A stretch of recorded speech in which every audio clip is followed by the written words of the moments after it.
The Galactic Council had existed for 17,000 years, governing trade routes, settling territorial disputes, and maintaining the delicate peace between 943 spacefaring civilizations. In all that time, they had established exactly one universal law that superseded all others. Do not disturb the humans.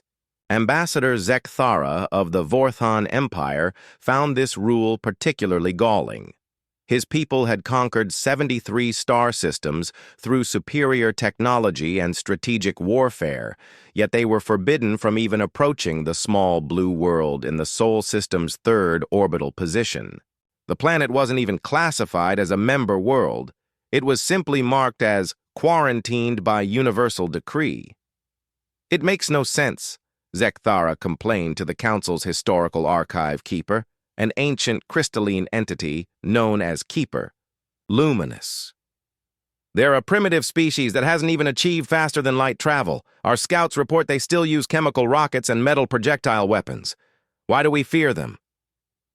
Keeper Luminous's crystal formations dimmed with what might have been sadness. You ask the wrong question, young ambassador. We do not fear them. We fear what happens when they wake up. Wake up from what? From their current state of development. The humans are dormant, contained to their single world, focused on their internal conflicts and basic survival. The rule exists because the last time humanity was truly awakened to the galaxy's existence, the consequences were catastrophic. Zekthara's mandibles clicked with impatience. Surely you exaggerate. What could one primitive world possibly— Let me tell you a story, Keeper Luminous interrupted, its crystalline body pulsing with ancient memories. 47,000 years ago, before the current council, before the Great Peace, there was another galactic civilization, the hegemony of Zenth. They were explorers, conquerors, much like your people.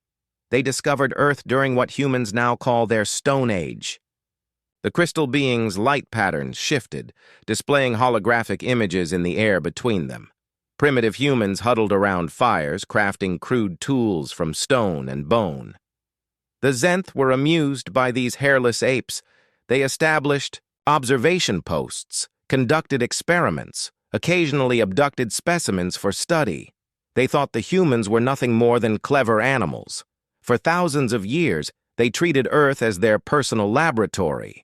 The images changed, showing towering alien structures hidden in remote locations, ships descending from the sky, early humans cowering before beings of advanced technology.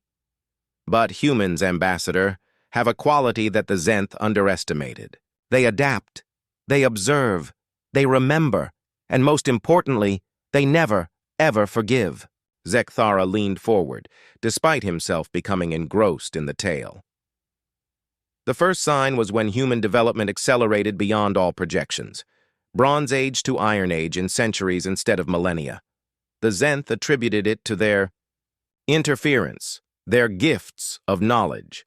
They were proud of their pet project. Then came the second sign. Humans began developing technologies the Zenth had never shared with them. Metallurgy techniques that produced alloys stronger than Zenth, hull plating, agricultural methods that could sustain populations far beyond what their environment should have allowed. Mathematical concepts that solved problems even the Zenth struggled with.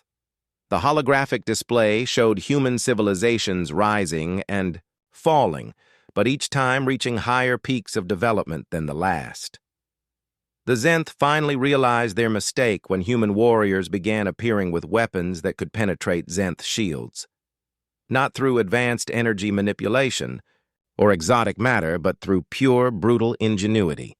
They had studied their captors for millennia, learned their weaknesses, and engineered countermeasures using nothing but primitive materials and relentless determination. Keeper Luminous's light dimmed further. The war lasted exactly 93 standard days. 47,000 years of Zenth civilization wiped out by a species that had never left its home planet. Zekthara's combat-hardened mind struggled to process this information. Impossible! How could primitives defeat a galactic empire? Because, Ambassador, they weren't fighting like primitives. They were fighting like humans. They used the Zenth's own technology against them, turned their arrogance into vulnerability, and showed a capacity for tactical thinking that no other species has ever demonstrated. But that wasn't the worst part. What could be worse than they didn't just defeat the Zenth? They studied them. Every captured ship, every fallen enemy, every piece of technology, the humans took it apart, understood it, and improved upon it. Within 50 years of the war's end, humans had not only mastered faster-than-light travel, but had developed versions that were more efficient than anything the galaxy had ever seen. The crystal being's form flickered with what seemed like fear. They spread across the stars like a virus, Ambassador. Not conquering, not enslaving, but learning. Every world they encountered, every species they met, they absorbed their knowledge, their techniques, their strengths. They became unstoppable not through force, but through adaptation. Then why aren't they ruling the galaxy now? Because they chose not to. Keeper Luminous's light stabilized into patterns of confusion and awe. After establishing dominance over a third of the known galaxy, they simply stopped. They destroyed their own expansion fleets, sealed their borders, and returned to their home world. They imposed isolation upon themselves. But why? We never learned why. Our ancestors were too terrified to ask. They established the current council with one primary mandate: ensure the humans remain undisturbed, create buffer zones around their system, prevent any contact that might remind them that the galaxy exists. Zekthara sat in silence, processing this revelation. Finally, he asked, "And they've honored this isolation for all these millennia?" Yes. They've remained focused on their single world, their internal development, their local concerns. Our long-range sensors indicate they've achieved remarkable things. They've eliminated disease, extended lifespans, even begun to heal their planet's environmental damage. But they show no interest in expansion. Perhaps they've grown soft, peaceful. Keeper Luminous's form flared with sudden brightness. That, Ambassador, is exactly the kind of thinking that doomed the Zenth. 3 years ago, one of our deep space monitoring stations detected something troubling. A new image appeared. A sleek vessel unlike anything in current galactic databases, its hull bearing unmistakable human geometric patterns. A human ship, detected at the edge of their system. It was there for exactly 17 minutes before vanishing. Our sensors couldn't track where it went. Our computers couldn't analyze its propulsion method. It was as if it simply ceased to exist. Zekthara felt a chill run through his exoskeleton. You think they're preparing to wake up? I think, Ambassador, that they never went to sleep. I think they've been using these 47,000 years to become something we can't even comprehend. And I think the only thing keeping the galaxy safe is their own choice to remain hidden. The crystal being's light dimmed to barely a whisper. The universe has one rule, Ambassador Zekthara. Don't wake the humans. Because once they decide to rejoin the galactic community, the question won't be whether we can stop them. The question will be whether they still consider us worth saving. As Zekthara left the archive chamber, he found himself looking up at the stars with new understanding.